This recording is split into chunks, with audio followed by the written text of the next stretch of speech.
لله نحمده ونستعينه ونستغفره ونؤمن به ونتوكل عليه ونعوذ بالله من شرور أنفسنا ومن سيئات أعمالنا من يهد الله فلا مضل له ومن يضلله فلا هادي له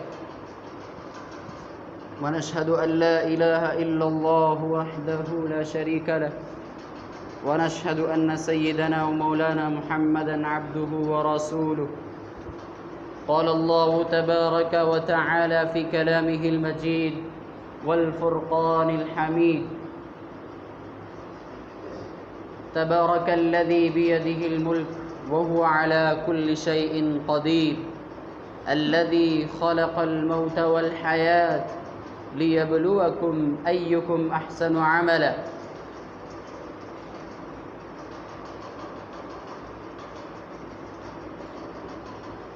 برادران اسلام، میرے پیارے بزرگوں اور دوستوں، اللہ رب العزت کا بے انتہا احسان و کرم ہوا کہ اللہ رب العزت نے ہمیں جمعہ کی نماز ایک اہم فریضہ ادا کرنے کے لیے جمع فرمایا ہے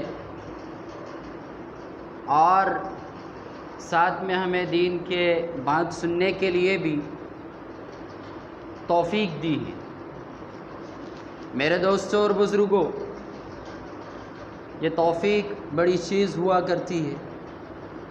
اللہ رب العزت ہر کسی کو توفیق نہیں دیتا ہے۔ اللہ رب العزت اچھے کام کرنے کی توفیق، اچھے اعمال کرنے کی توفیق، اچھے اعمال کرنے کا موقع صرف اسی کو عطا فرماتے ہیں جو اپنے آپ کو اس کام کے اندر لگاتا ہے، جو اپنے آپ کو اس کام کے لیے تیار کرتا ہے۔ میرے دوستوں اور بزرگوں، یہ توفیق بہت بڑی چیز ہے۔ ہمیں اللہ نے توفیق دیا، ہم مسجد کی طرف اذان کے بعد رواں دوا ہوئے، اپنے کام کو چھوڑ کر، اپنے گھر بار کو چھوڑ کر، اپنے ہر چیز کو چھوڑ کر ہم اللہ رب العزت کے دربار میں حاضر ہوئے۔ یہ میرے اور دوستوں اور بزرگوں، یہ ہمارا کمال نہیں ہے، نہ یہ ہماری چاہت ہے، بلکہ اللہ رب العزت نے ہمیں چاہا، اللہ نے ہمیں توفیق دی، جس کے بدولت ہم اپنے گھروں سے اللہ رب العزت کے گھر تشریف لائے۔ ورنہ میرے دوستوں اور بزرگوں، مساجد ہر جگہ ہوا کرتی ہیں، رہنے والے ہر جگہ ہوا کرتے ہیں، لیکن مسجد کی طرف وہی دوڑتا ہے جس کو اللہ رب العزت توفیق دیتے ہیں۔ مسجد کی طرف اذان سننے کے بعد وہی آتا ہے جس کو اللہ رب العزت اپنی عبادت کے لیے چنتے ہیں، جس کا منہ دیکھنا پسند کرتے ہیں، جس کو اللہ رب العزت محبت کرتے ہیں، اسی کو اپنے دربار میں آنے کی توفیق دیتے ہیں۔ ورنہ میرے دوستوں اور بزرگوں، مساجد تو ہر جگہ ہیں، مسجد کے سامنے بھی بندے رہتے ہیں، مسجد کے ارد گرد بھی بندے رہتے ہیں، مسجد کے کوسوں دور بھی بندے رہتے ہیں، لیکن میرے دوستوں اور بزرگوں، مسجد کی طرف وہی آتے ہیں، مسجد کی طرف وہی آتے ہیں جن کو اللہ رب العزت توفیق دیتے۔ ورنہ جس کا گھر مسجد کے پاس ہوتا ہے، اگر اللہ نہ چاہتے تو وہ بھی مسجد میں آنے کی کوشش نہیں کرتا، اس کی بھی ہمت نہیں ہوتی۔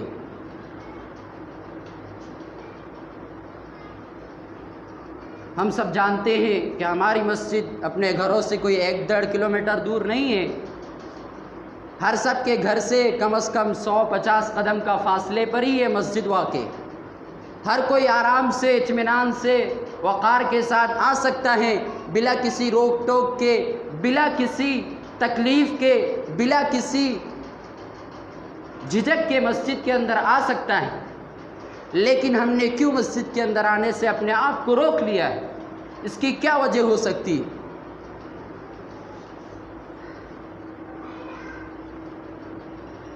اللہ رب العزت نے ہماری تمام ضرورتوں کو پورا کیا ہے۔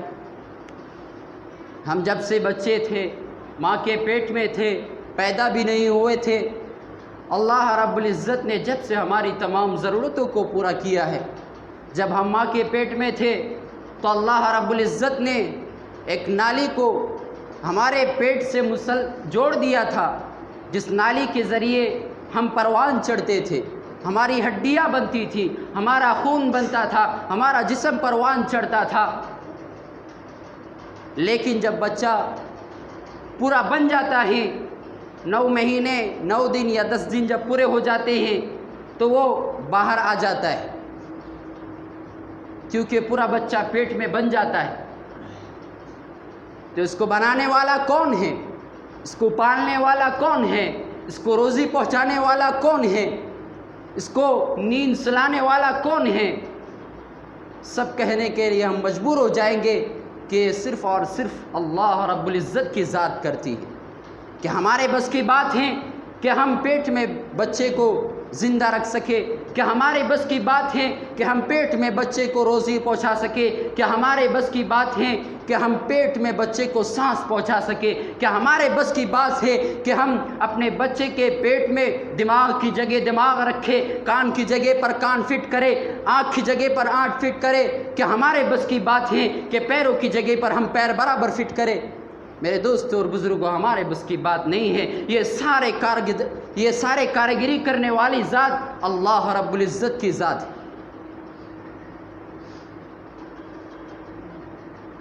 اور یہ تمام چیز اندھیرے میں پیدا ہوتی ہے، بنائی جاتی ہے۔ ایک پیٹ کا اندھیرا ہے، ایک تھیلی کا اندھیرا ہے، اس کے اندر اللہ رب العزت انسان کے ہر جزو کو، انسان کے ہر اعضاء کو، انسان کے ہر عضو کو اپنی اپنی جگہ پر فٹ کرتا ہے۔ آج اگر ہمیں اندھیرے کے اندر کوئی چیز کرنے کے لیے دیا جائے، کوئی کام کرنے کے لیے دیا جائے تو ہمیں سدھرنا مشکل ہو جاتا ہے، کام کرنا مشکل ہو جاتا ہے۔ لیکن میرے دوستوں اور بزرگوں، اللہ رب العزت نے رحم کی اندھیری میں، پیٹ کے اندھیرے میں انسان کو ایک بہترین سانچے میں ڈالا ہے۔ قرآن مجید میں اللہ رب العزت ارشاد فرماتے ہیں، لَقَدْ خَلَقْنَا الْإِنسَانَ فِي أَحْسَنِ تَقْوِيمٍ، کہ ہم نے انسان کو بہترین مجسمے میں بنایا ہے، بہترین سانچے میں ڈھالا ہے۔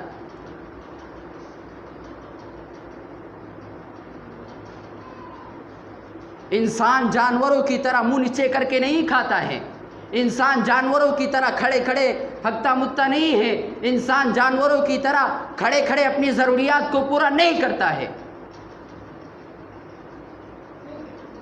کچھ تو سمجھداری انسان کے اندر رکھی ہے اللہ رب العزت نے، جبھی تو اس کو تمام مخلوقات سے افضل اور عمل بنایا ہے۔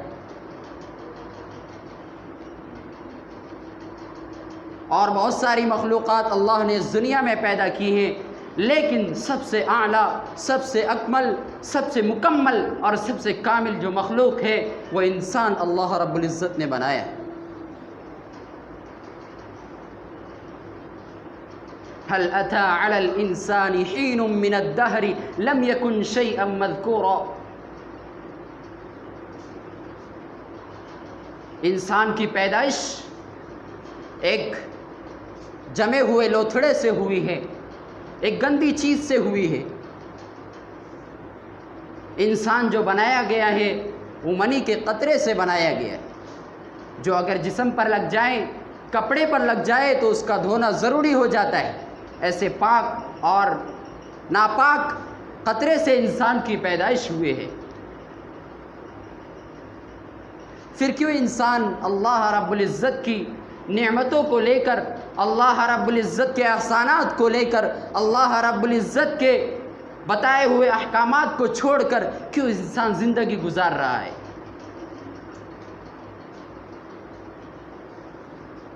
انسان اپنے پیدائش پر ہی غور کر لے تو میرے دوستوں اور بزرگوں، اس کی دنیا بھی سنور جائے گی اور آخرت بھی سنور جائے گی۔ پھر وہ یہ نہیں سوچے گا کہ میری یہ جو مال اور دولت ہے وہ مجھ کو بچا لیں گی دنیا میں بھی اور آخرت میں بھی۔ میرے دوستوں اور بزرگوں، ہم اس دنیا میں ایک مچھر کا برداشت نہیں کر سکتے ہیں، ایک مکھی کا کاٹنا برداشت نہیں کر سکتے ہیں جو انسان سے بھی چھوٹے ہوتے ہیں۔ مچھر کوئی انسان سے بڑا نہیں ہوتا ہے،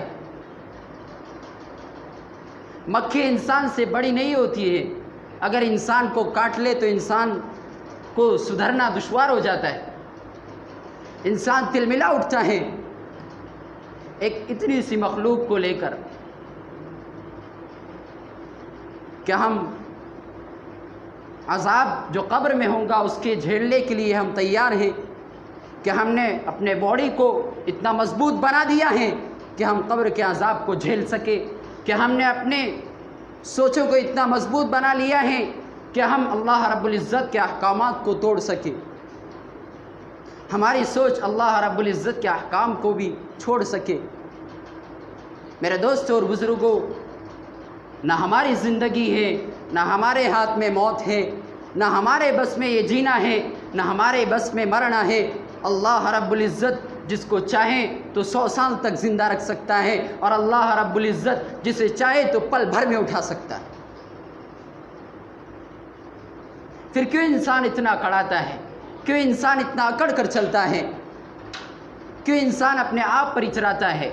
کیوں انسان اللہ رب العزت کی نعمتوں کو کھا پی کر اڑا رہا ہے؟ اللہ رب العزت نے ہمارے کھانے کے وقت میں ہمارے کھانے کی ضرورتوں کو پورا کیا، ہمارے سونے کے وقت میں میٹھی نیند سلایا ہے، ہمارے کھیلنے کودنے کے وقت میں ہمارے جسم کے اندر وہ طاقت دی ہے، ہمارے کام کرنے کے وقت میں ہمارے ہاتھ پیر کو ہلانے کی قوت دی ہے، ہمارے کھانے پینے کے وقت میں ہمارے ہاتھ کو منہ پر نوالا لے جانے کی طاقت دی ہے۔ لیکن میرے دوستوں اور بزرگوں، ہم نے اللہ رب العزت کے لیے کیا دیا ہے ہم یہ سوچ نہیں سکتے۔ اللہ ہماری بن بولے ضرورتوں کو پورا کر رہا ہے، ہمیں بولنے کی بھی ضرورت نہیں پڑتی ہے، اور اللہ رب العزت خود اعلان کرتا ہے حی علی الصلاۃ حی علی الفلاح، وہ ہماری ضرورتوں کو بنا بولے پوری کرتا ہے، اور اپنی عبادت کا وقت آتا ہے تو خود بلاتا ہے، اے میرے بندے آ جاؤ کامیابی کی طرف، اے میرے بندے آ جاؤ اس کامیابی کی طرف جو تمہیں جنت میں پہنچا دیں گی، جو تمہیں دنیا میں بھی کامیاب کرے گی اور آخرت میں بھی کامیاب کرے گی۔ تو ہم کیوں اس دنیا کے پیچھے پڑتے؟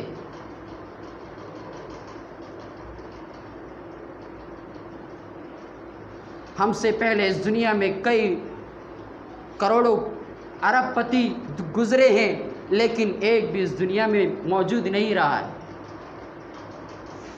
ایسے کہنے والے بھی گزرے ہیں کہ جو ہمیں 1 منٹ کا سانس دے گا، 1 منٹ زندہ رکھیں گا، ہم اس کو 1000 کروڑ روپے انعام دیں گے، لیکن زندگی نے ان کا ساتھ نہیں دیا ہے اور وہ اس دنیا سے چل گئے۔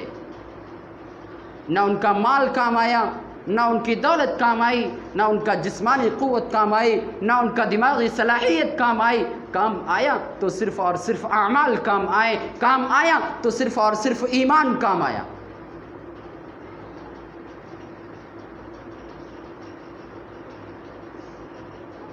احادیث مبارکہ میں آتا ہے کہ جب انسان مر جاتا ہے تو اس کے ساتھ 3 چیزیں قبر میں جاتی ہیں، 3 چیزیں قبر میں جاتی ہیں، قبر تک جاتی ہیں۔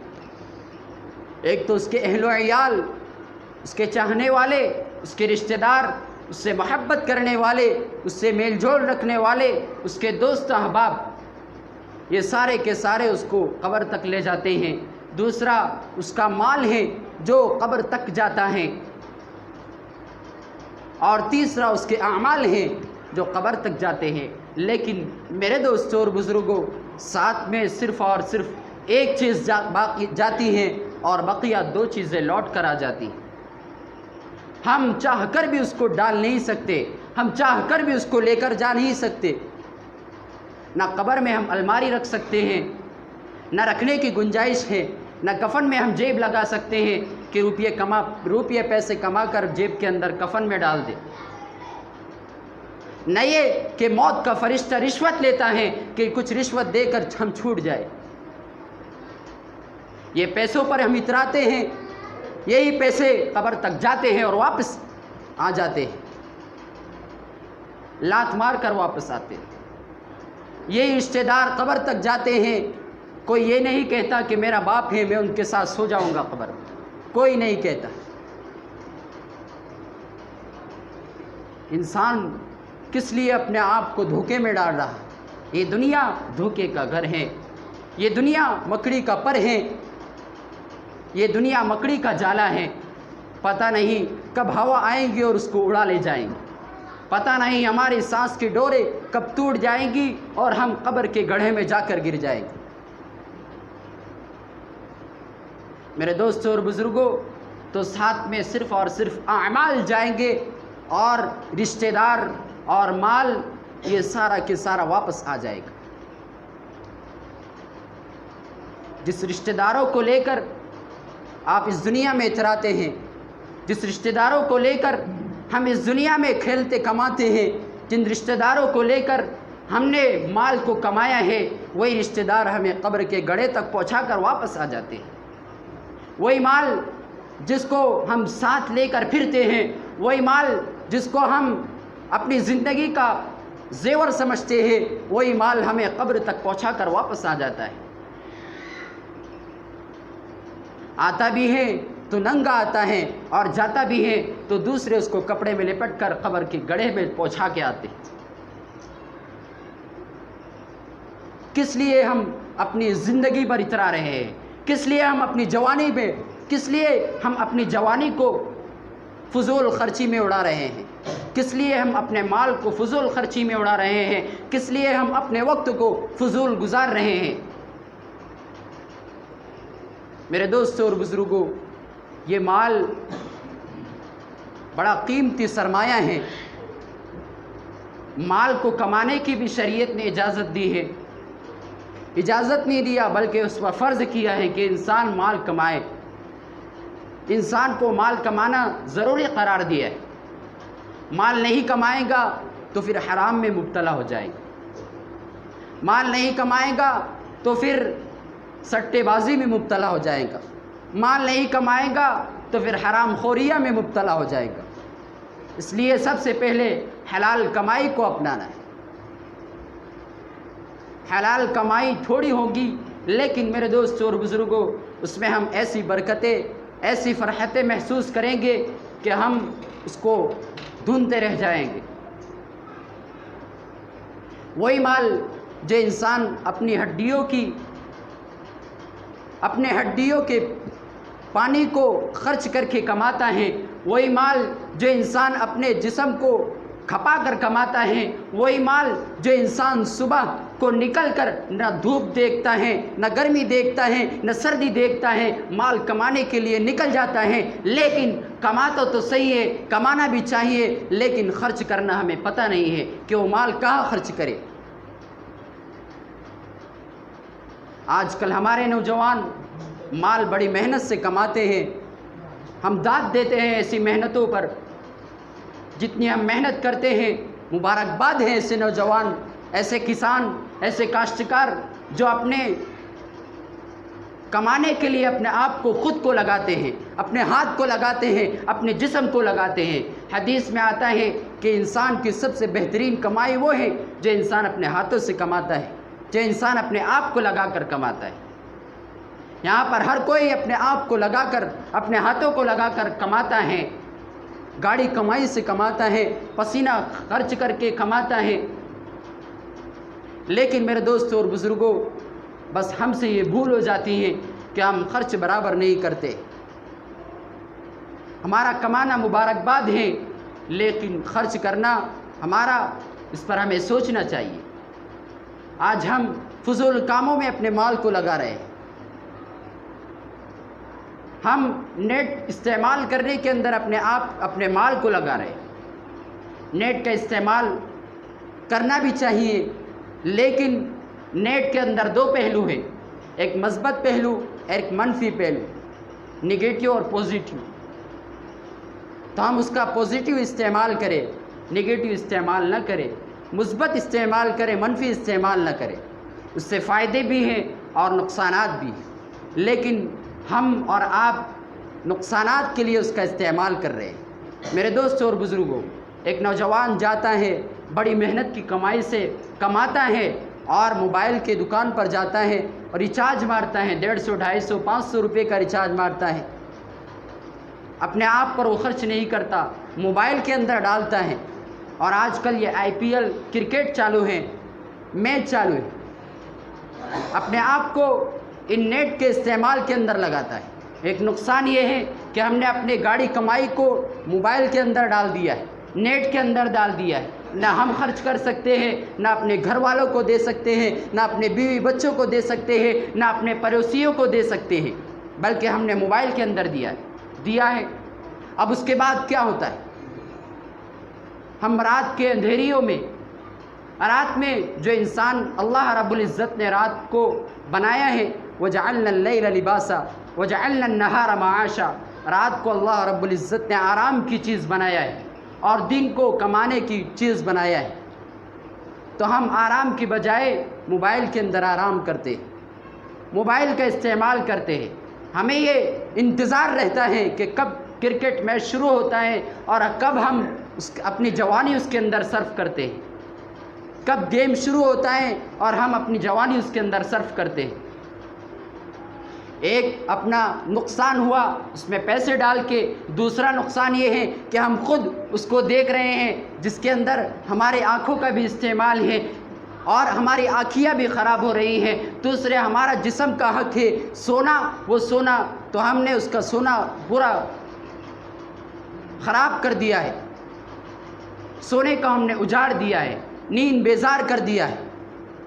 ہماری نیند تو خراب اور محلے کے اندر بھی نیند خراب کر دیتے۔ آج کل ہمارے نوجوانوں کو یہ بہت گندی لت لگی ہوئی ہے، بڑے شوق سے انتظار رہتا ہے کہ کب کرکٹ میچ شروع ہوتا ہے اور کب ہم اس کو دیکھنے کے لیے لگ جاتے ہیں۔ نہ کوئی کھلاڑی ہمیں پہچانتا ہے، نہ کوئی کھلاڑی ہمیں جیتنے پر پیسے دیتا ہے کہ تم نے موبائل میں 500 روپے کا ریچارج کروایا تھا، میری طرف سے 500 آپ کے لیے، تم نے نیند خراب کیا تھا جس کی وجہ سے آپ کی بیماری لاحق ہوئی ہے، تو آپ کی بیماری صحیح کروانے کے لیے میں آپ کو پیسے دیتا ہوں۔ آپ کی آنکھیں خراب ہوئی ہیں، آپ کے آنکھوں کو صحیح کرنے کے لیے میں آپ کو پیسے دیتا ہوں۔ میرے دوستوں اور بزرگوں، فائدے تو کم ہیں لیکن نقصانات اس سے کئی زیادہ ہیں۔ جہاں ادھر عشاء کا وقت شروع ہوتا ہے، اذان ہوتی ہے، اسی وقت وہ میچ کا وقت شروع ہوتا ہے، تو بجائے مسجد کی طرف آنے کے ہم کونا پکڑتے ہیں اور کونے میں جا کر بلا کسی روک ٹوک کے میچ دیکھنا شروع کرتے ہیں، جبکہ شریعت نے فضول خرچی کو بھی حرام قرار دیا ہے۔ ان المبذرین کانوا اخوان الشیاطین، کہ فضول خرچی کرنے والے شیطان کے بھائی ہیں۔ اللہ نے انسان بنایا ہے تو ہمیں انسانی کام کرنی چاہیے، شیطانوں کا ساتھ نہیں دینا چاہیے۔ ان الشیطان للانسان عدو مبین، کہ شیطان انسان کا کھلا دشمن ہے۔ کہ ہم دشمن کی خوشی کو برداشت کریں گے؟ کیا دشمن ادھر خوش ہو رہا ہے اور ہم خوش ہوں گے اس کی خوشی کو دیکھ کر؟ نہیں خوش ہو سکتے۔ تو میرے دوستوں اور بزرگوں، آج میں اپنے نوجوانوں کو، اپنے برادران کو، اپنے پیارے عزیز دوستوں بزرگوں کو یہ پیغام پہنچانا چاہتا ہوں کہ ہم بڑی محنت سے، ہم بڑی جانفشانی سے اپنے جان کو ہتھیلی پر رکھ کر کماتے ہیں، تو اس کمائی کو بھی اپنے صحیح استعمال کے اندر لگانا چاہیے۔ ماں باپ کے ہم پر حقوق ہیں، پڑوسیوں کے حقوق ہیں، رشتہ داروں کے حقوق ہیں، ہم ان حقوق کو ادا کرنے کے بجائے تیسری چیز موبائل کے حقوق میں لگے ہوئے۔ کہاں ہے ہمارا نوجوان؟ آج ہمارا نوجوان مسجد کے اندر آنے سے اکتاتا ہے۔ یہ مسجدیں ان کے انتظار میں رہتی ہیں کہ کب وہ نوجوان آئے گا اور مجھ پر سجدہ کریں گا۔ ہم وہاں اندھیریوں میں مچھروں کے کاٹے ہم سہنا برداشت کر سکتے ہیں، مکھیوں کا کاٹنا برداشت کر سکتے ہیں، بچھیوں کا ڈسنا ہم برداشت کر سکتے ہیں، لیکن میرے دوستوں اور بزرگوں، یہ مسجد کی ٹھنڈی چھت میں اور پنکھوں کے ٹھنڈی ہواؤں میں آ کر اللہ رب العزت کی عبادت کرنا ہم برداشت نہیں کر سکتے۔ کہاں ہیں ہماری سوچیں، کہاں ہیں ہماری فکریں؟ جب ہم اپنی سوچ کو صحیح استعمال نہیں کریں گے تو ہم غلط استعمال اس کا ضرور بھی ضرور کریں گے۔ نہ شریعت میچ کے دیکھنے کو جائز کہتی ہے، نہ اس میں پیسہ خرچ کرنے کو جائز کہتی، اور اس پر نیم عریہ عورتیں بھی دکھائی دیتی۔ اتنی سب خرابیاں ان تمام کے اندر پائی جاتی ہیں۔ تو ہمیں چاہیے، اپنے نوجوانوں سے میں مؤدبانہ التماس کرتا ہوں کہ ہم ان تمام لغویات سے بچیں اور اپنی زندگی کو اللہ رب العزت کی بندگی کے اندر لگائیں، اللہ رب العزت کے احکامات کو پورا کرنے کے اندر لگائیں۔ میرے دوستوں اور بزرگوں، کہنے کے لیے تو بہت سے باتیں ہیں، لیکن ہم اس وقت تک کامیاب نہیں ہو سکتے، ہمارا سننا اور بیٹھنا اس وقت تک کامیاب نہیں ہو سکتا جب تک کہ ہم اس پر عمل کرنے اور اس پر عمل کرنے کی کوشش نہ کریں اور ٹھان کر نہ اٹھیں۔ میں آپ سے درخواست کرتا ہوں کہ یہ جو باتیں بیان کی گئی ہیں، جو رہ گئی ہیں، اللہ رب العزت سے ہم دعا کرتے ہیں کہ اللہ ہمیں اس پر عمل کرنے کی توفیق عطا فرمائے، اور ہم جتنے بھی اس مجلس میں بیٹھے ہوئے ہیں تہہ دل سے توبہ کرے اور ان تمام گناہوں کو چھوڑنے کا پختہ ارادہ کر اس مجلس سے اٹھے اور نماز پڑھ کر جائے۔ اللہ تعالی ہم سب کو عمل کرنے کی توفیق عطا فرمائے۔ وآخر دعوانا الحمدللہ۔